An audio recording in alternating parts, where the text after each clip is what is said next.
कि किसानों के पास में तो बहुत बड़े बड़े ट्रैक्टर हैं, किसानों के तो मकान बहुत बड़े बड़े होते हैं, हमारे पास में 100 गज का मकान नहीं है और किसानों के पास में कई कई एकड़ जमीन होती है।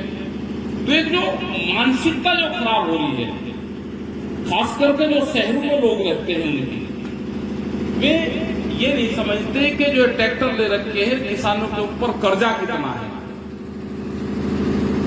उसकी बात भी वे करेंगे। लेकिन वे देखेंगे कि बड़ी बड़ी कोठियां बनी हुई है, फार्म हाउस बने हुए हैं। भाई कितने लोगों के पास में है, कोई भी चीज किसान की बगैर कर्जे पे है ही नहीं। फसलों का दाम नहीं मिलता हमको। जमीन हो सकती है कि हमारी जमीन कुछ महंगी बिक जाए शहर के नजदीक की, प्लॉट काट लेंगे हम 200 गज का, 200 फीट का, 2000 फीट का प्लॉट काट कर हम पैसा कमा सकते हैं। लेकिन खेत में जो फसल पैदा होती है उसको बेच के हम गरीब हैं। मुद्दा यह है कि हम गरीब हैं क्यों? फसल दिन के उजाले में भी नहीं हम बेच सकते, पुलिस की लाठियां चलती है, हम फसल बेचने जाते हैं। हिमाचल का किसान फसल बेचने पंजाब जाते हैं तो बॉर्डर पर रोक लेते हैं। देश के प्रधानमंत्री कह रहे हैं कि जी मंडियां खोल दी, कहीं पर भी बेच लो। एक बहुत बड़ा षड्यंत्र है जो आम लोगों के भी दिमाग में है कि भाई अब तो फसल खुल गई, अब तो देश में कहीं पर भी बेचो। लेकिन ये नहीं कि अब फसलों को पाबंद कर दिया, एक क्रैकेज या एक क्षेत्र से बाहर आप जा ही नहीं सकते। मतलब ये कहने में दूसरी बात होगी कि पूरे देश में हमने खोल दिया, कहीं भी बेच दो। भाई कहीं का स्थान तो होगा, प्लेटफॉर्म बता दो, अब जी कहीं पर भी बेच दो। मतलब ये कुछ नहीं बताएंगे। और सबसे ज्यादा जो मीडिया के लोग हैं इसका प्रचार करते हैं, क्योंकि उनकी भी मजबूरी है। अपने मीडिया हाउस चलाने होंगे तो जो सरकार कहेगी उसकी बात करनी पड़ेगी। हमने कहा कि एक ही सवाल भारत सरकार से है कि हमारी और कोई डिमांड नहीं है। जिस हिसाब से देश की मार्केट बढ़ी है उस हिसाब से हमारे फसलों के दाम बढ़ा दो, हमको कोई दिक्कत नहीं। हम कॉमर्शियल बिजली का कनेक्शन भी लेंगे, आपको 33% टैक्स भी देंगे, सब चीज करेंगे हम। लेकिन हमारे फसलों की कीमतें वे कर दो जिस हिसाब से कीमतें बढ़ी हैं। 1967 में पहली बार देश में लेवी लगी, गेहूं की खरीद हुई, भारत सरकार ने लेवी लगा के देश में कानून बनाया, कहा कि कनक की खरीद हम करेंगे क्योंकि बाहर से कनक आता था, उसकी पैदावार बढ़वाई, उसका रेट रखा 76 रुपये क्विंटल, 76 रुपया पर क्विंटल उसका रेट था। हमने मान लिया कि वो रेट ठीक था उस टाइम पे। लेकिन सोने का भाव 200 रुपए का तोला था। 3 क्विंटल कनक बेच के हम 1 तोला सोना खरीद सकते थे। आज सोने का भाव 50 रुपए है, तो इसका मतलब हमारे 18,000 रुपया हमारा कनक का भाव होना चाहिए था। उस टाइम पे जो भट्टे की जो अप्पल ईंट आती है, जो ब्रिक्स आती हैं, वे 30 रुपए की 1000 आती थी। तो हमें ये है कि 2,500 ईंट 1 क्विंटल गेहूं बेच के आती थी।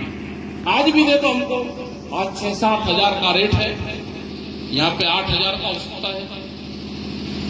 तो कितने की बैठ हुई? अगर 7 और 7 दूनी 14 और 3.5 वही 17-18 हजार रुपए का बैठता है गेहूं। उस टाइम पे जो सरकारी मुलाजिमीन होते थे उनकी तनख्वाह 70 रुपया थी। गेहूं का भाव 76 रुपये क्विंटल। सरकारी जो नौकरी करने वाले लोग थे उसकी तनख्वाह 70 रुपया थी। वो 1 महीने की सैलरी में 1 क्विंटल गेहूं नहीं खरीद सकते थे। आज उसकी सैलरी 50 और 70 हजार रुपए तक है। आज दे दो हमको। ये जो अन्याय है, जो हिसाब के साथ में गड़बड़ करी है हमारे साथ में, हमारे जो पूर्वज थे उनको रखा खेत में, कि आप तो करो खेती, उनको स्कूल के दर्शन नहीं होने दिए, उनके साथ में हिसाब किताब में गलती करी है। आज हमारे बच्चे अगर हिसाब किताब मांगने आए तो उनके खिलाफ FIR दर्ज होती है, उनको डराने का काम करते हो। तो लड़ाई ये है, लड़ाई हमारी और कुछ नहीं है, और इसका इंसाफ मिलेगा। क्योंकि जिस तरह की सरकारें आ रही हैं, हमारा किसी पार्टी से नहीं है कि हम किसी एक पार्टी के किसी के विरोधी हैं। पार्टियां अलग चीज होती है, जब सरकार बन जाती है उसका और पार्टी का कोई संबंध नहीं होता। सरकार जब बनेगी तो मुख्यमंत्री बन गया, देश का प्रधानमंत्री बना तो सबका बना है, वो हमारे भी हैं। ये नहीं कोई किसी एक पार्टी के, वो हमारे भी हैं। अगर छत्तीसगढ़ में किसी दूसरी विचारधारा पार्टी की सरकार है, वहां पे नया रायपुर बस रहा है, वहां के 27 गांव को उजाड़ा जा रहा है, तो हमारा आंदोलन वहां पे भी चल रहा है। हमारा आंदोलन अगर हिमाचल में किसानों के फसलों की कीमतें ठीक नहीं मिलेगी तो हमारा आंदोलन यहां पे भी चलेगा। क्योंकि हिमाचल में पहले आंदोलन नहीं था, धीरे धीरे यहां पे आंदोलन बढ़ रहा है। जैसे ही संयुक्त मोर्चे का गठन हुआ, दिल्ली में 13 महीने आंदोलन चला, हिमाचल के लोग भी उस आंदोलन में शरीक हुए, गए, अपनी बात हिमाचल के लोगों ने कही। और हमारा जो एक बैनर पर लिखा रहता है कि नो फार्मर नो फूड, ये बिल्कुल बात सही है। जब ये देश का अनाज किसी बड़े सेठ और साहूकार के गोदामों में बंद हो जाएगा, ये यहाँ की रोटियां तिजोरी में बंद होंगी, वे भूख के आधार पर रोटियों की कीमतें देश में लगने शुरू होगी। हमारी लड़ाई ये है, ये अनाज गोदामों में बंद नहीं होने देंगे। लड़ाई ये है कि जिस हिसाब से अभी पिछले साल हमने देखा, हिमाचल के ही सेब का जो किसान था, जो आपसे तीसरे लेयर में ऊपर रहता है, जो बर्फ का किसान है, एक ही दिन में 16 रुपए हिमाचल के सेब की कीमतें गिराई गई। वो किसी सरकार के द्वारा गिराई हुई कीमतें नहीं थी, वो एक बड़ा व्यापारी इंडस्ट्रीज जो देश पे कब्जा करना चाहता है, जो देश की पूरी इकोनॉमिक जोन को अपने हाथ में लेना चाहता है, उसने एक ही दिन में हिमाचल के सेब की 16 रुपया कीमत गिराई। वो कोई सरकार थी क्या, या देश में प्राइवेट सरकारें चल रही है क्या, या किसने किसको अधिकार दे दिया ये बयान देने का कि मैं हिमाचल के सेब को 16 रुपया सस्ता खरीदूंगा? ये मार्केट पर डिपेंड करता है। हम गए हिमाचल में, हम गए शिमला के अंदर, नोटिस साहब हमारी टीम वहां पर थी, हम 2 वहां पर रहे, वहां पर प्रेस कॉन्फ्रेंस करी, अपनी बात प्रेस के माध्यम से हिमाचल के किसानों को, देश के किसानों को बताने का काम करा। ये लड़ाई लड़ी जाएगी, लड़ाई अभी लंबी चलेगी, हमको इस लड़ाई में शरीक होना पड़ेगा। देश में एक फिर बड़े आंदोलन की जरूरत है। वो आंदोलन कहां, कब और कैसे कैसे होगा वो बताया जाएगा सब आपको। हम देश में घूम रहे हैं, माहौल खराब है, ये आंदोलनों को तोड़ने की साजिश रचते हैं, ये देश को तोड़ने की साजिश रचते हैं। इस तरह की खतरनाक सरकारें देश में सरकारें नहीं होती, ये तानाशाह होते हैं। इस देश में सरकारें नहीं हैं, अब इस देश में तानाशाह सरकारें आ चुकी हैं, तानाशाहों का राज देश में है, किसी से कोई सलाह मशवरा नहीं, जो भी फैसला लोगे आप ले दोगे। ऐसा तो पहले कभी नहीं हुआ। कोई सरकारें होती थी, वो बैठ के बातचीत करती थी। WTO की मीटिंग हुई, अभी जिनेवा में मीटिंग थी, वो कॉन्फ्रेंशियल मीटिंग वहां पर चली हुई थी, हमारे 4 लोग जिनेवा में गए। इससे पहले भी 4 बार हम जिनेवा में गए, पहले अलग अलग जगह गए WTO की मीटिंग में। भारत सरकार से बैठ के बातचीत होती थी, जो कॉमर्शियल मिनिस्टर वहां पर जाते थे वो पहले बैठ के तय करते थे कि जो भी लोग बाहर की WTO की मीटिंग में जाएगा वो बैठ के अपना पक्ष रखते थे, एक सलाह मशवरा करते थे। ये देश में 25 साल में पहली बार हुआ कि हमको या किसी भी देश के संगठन को बुला के बातचीत नहीं गई, जो लोग बाहर गए। इसका मतलब देश की सरकार किसी से बातचीत करना ही नहीं चाहती। जब भी वहां पे 12 दौर की बातचीत दिल्ली में हुई, उसके बाद में कोई बातचीत, जब आंदोलन खत्म हुआ, भारत सरकार ने 22 जनवरी 2021 के बाद में किसी से कोई बातचीत नहीं करी। 1.5 साल का टाइम है। देश की जनता गलतफहमी बना रहे कि हम उनको वोट देंगे, हम उनके आदमी हैं, सरकार हमारी बात सुनेगी। सरकार जब आंदोलन की बात नहीं सुन सकती, जो आंदोलन 13 महीने चला, उससे सरकार बच के भागने का काम करती है, तो किसी हल्के आंदोलन को तो कुचलने का काम करेगी।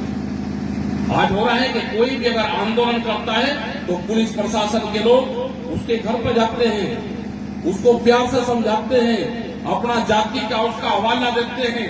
वहां का लोकल का थानेदार जाएगा कि आप ट्रैक्टर लेकर आंदोलन में मत जाओ, मेरी नौकरी का सवाल है। वो नहीं करता, वो जबरदस्ती करता है तो उसको रोकने का काम करते हैं। ये बाहुल पूरे देश में है, लेकिन इनका जो वर्चस्व है ये तोड़ना पड़ेगा। अपने आंदोलनों को तेज करना पड़ेगा। आपको अपनी बात सरकारों के सामने कहनी पड़ेगी। अधिकारियों के माध्यम से सरकारों को अपने ज्ञापन देने पड़ेंगे। जिस तरह से अभी एक योजना आई अग्निपथ, क्या ये योजना ठीक है? क्या किसी से सवाल जवाब करे गई है या किसी से लोगों से बैठ के बातचीत करी गई है? क्या देश में देश का जो नौजवान युवा है, जो 2 साल तक मिलिट्री की ट्रेनिंग की तैयारी करता है, क्या उसको 4 साल में आप रिटायरमेंट कर दोगे? क्या 25% लोग, किन लोगों को आप लोगे? क्या उसमें आर्थिक, सामाजिक, शारीरिक, मानसिक शोषण नहीं होगा? जब वो 4 साल बाद में जाएगा तो 4 साल उसका शोषण होगा, सब तरीके का उसका शोषण होगा। जो बच्चा उन शोषणों को सह लेगा वो 25% में भर्ती होगा। मेरा पूरी कोई गाइडलाइन सरकार की नहीं है। हमने पूर्ण रूप से इसका विरोध किया। 24 तारीख में हम जाएंगे जिला कलेक्टर डीसी के वहां पे अपना ज्ञापन देंगे। किसान संयुक्त मोर्चा जो है एसकेएम, उसके प्लेटफॉर्म से अपने ज्ञापन दिए जाएंगे, अपनी बात वहां पे कहेंगे। यहाँ पे हिमाचल में अगर यहाँ की है तो यहाँ की भी बात करेंगे। यहाँ की सरकार को मक्का की खरीद करनी पड़ेगी, उसकी गाइडलाइंस तय करनी पड़ेगी। जो धान है उसकी गाइडलाइंस तय करनी पड़ेगी। जो वेजिटेबल्स हैं उसके लिए हिमाचल की सरकार ट्रांसपोर्ट सब्सिडी दे, तो अपने खेत से मंडी तक ले जाने की व्यवस्था सरकार करे। ये जिम्मेदारी यहाँ की है। यहाँ को हिमाचल के किसान को, जो यहाँ के रहने वाले लोग हैं, उनको टूरिज्म पॉलिसी जो है उसको बढ़ावा दें। लोग देखना चाहते हैं हिमाचल को, लोग गांवों में जाना चाहते हैं यहाँ, लेकिन उसको बढ़ावा सरकार दे। ये नहीं है कि वहां से फंड आया, कुछ लोग मंत्रियों ने उसको फंड को अलॉट करा, अपने नाम से करा, एनजीओ के नाम से करा, उसको यूज करा, जनता को पता भी नहीं। अब वो चीजें नहीं होगी। हम पूरे हिमाचल में जाएंगे, 5-6 दिन अब रहेंगे, यहाँ के हिमाचल के लोग उसे जानकारी करेंगे। पूरी यहाँ का बिजली के बड़े इशू यहाँ के हैं, यहाँ की जो टावर लाइन जाती है उसके बड़े इशू यहाँ के हिमाचल के चले हुए हैं। उनको कोई मुआवजा नहीं देते, कहते हैं कि ये तो बड़ी टावर लाइन है बिजली की, इसका कोई मुआवजा नहीं है। यहाँ पे सड़क का मुआवजा 4 गुना मुआवजे का प्रावधान है। अगर किसी किसान की जमीन जाएगी तो सर्किल रेट का 2 गुना 100% उस पर सोल्यूशन, ये 4 गुना मुआवजा सरकारों से लेने की जिम्मेदारी है। ये सारे जो इशू होंगे, आपकी कमेटियां हैं, आप अपने इशू लिखो, हमको बताओ। जो यहाँ के अध्यक्ष हैं, जो यहाँ के जिला अध्यक्ष हैं, आप इनको बताओ। अपने गांव-गांव में कमेटियां बनाओ। 11, 21, 50 आदमी की कमेटियां आप रखोगे, मीटिंग रखो। अधिकारी को ज्ञापन के माध्यम से अपने लेटर पैड पे अधिकारी के सामने जाओ, उनसे बातचीत करो। जब तक आप अधिकारियों को अपने ज्ञापन नहीं सौंपोगे, अपनी डिमांड नहीं सौंपोगे, जब तक कोई भला होने वाला है नहीं। आप लोग आए, आपका बहुत बहुत धन्यवाद। जय हिंद, जय भारत, जय हिमाचल। धन्यवाद।